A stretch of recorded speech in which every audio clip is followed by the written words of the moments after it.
Everybody, it's NerdX here. Sorry this is coming a bit late. Have been dealing with some things, but here it is, my Dragon Ball Super review. Now, this episode was, I'm just gonna start off by saying, really, really good. I think this is probably one of the best episodes in the whole entirety of Super. Definitely the best of this arc. So I'm gonna go from the smallest parts to the largest parts, so I can easily break this down. Because it's still in 3 fights.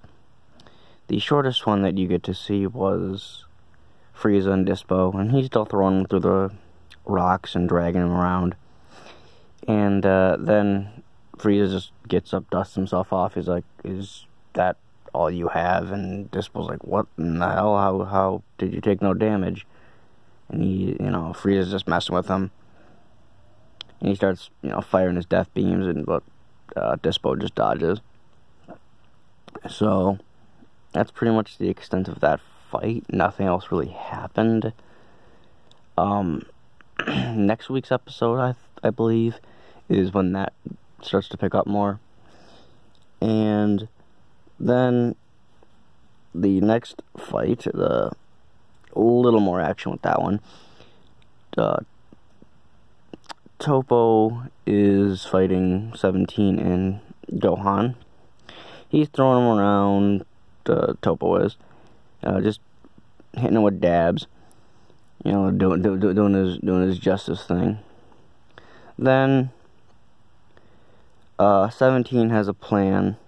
He says, "Alright, so we're not well coordinated as a team, but I'll go trap Toppo, and Gohan," he told Gohan, "just eliminate us both." Because 17 was going to trap Toppo in that barrier, and Gohan was supposed to use his Kamehameha to push them all out.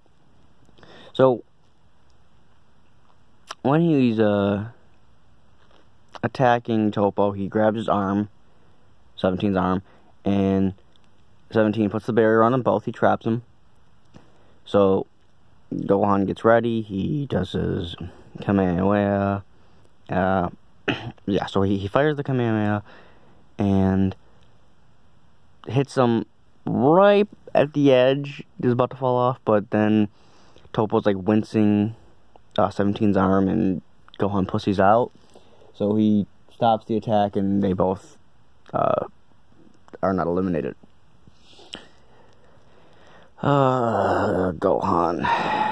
That's why I have a hard time liking his character. He always just does things that are stupid. Just finish the job. He never finishes the job. That's my problem with Gohan.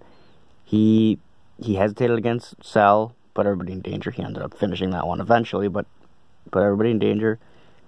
He didn't finish off Boo Tanks real quick, put everybody in danger. And now this, he's very, every time he doesn't finish the job, it's sad. That's why I can't really get behind this character a lot. But moving on, what really made this episode for me was Vegeta's in that crater. He's basically KO'd for the first half or so of this episode. And Goku's fighting Jiren, throwing some hands a bit, throwing some jabs at him. That's not really doing much to Jiren, obviously. So then he starts using instant transmission, teleporting around and trying to put little key mines. Actually, it's really cool. I've never seen them do that before, which is nice, because I like to see them expand their abilities instead of just spamming Kamehameha over and over and over again, or just multi-key firing.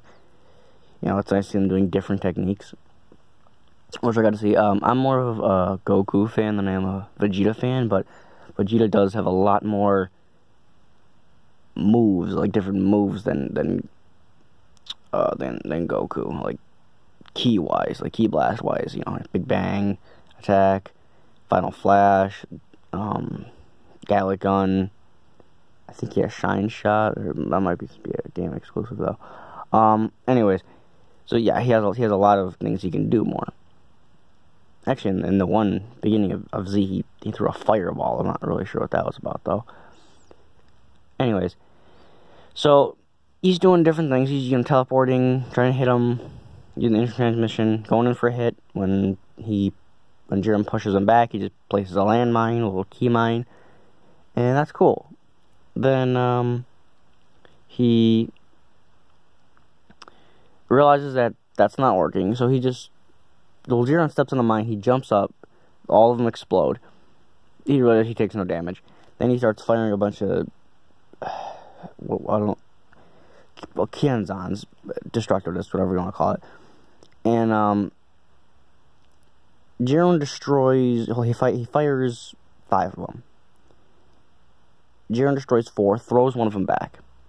It cuts the mountain. This whole pillar falls. Then Goku and Jiren start, going at it on the edge of the pillar.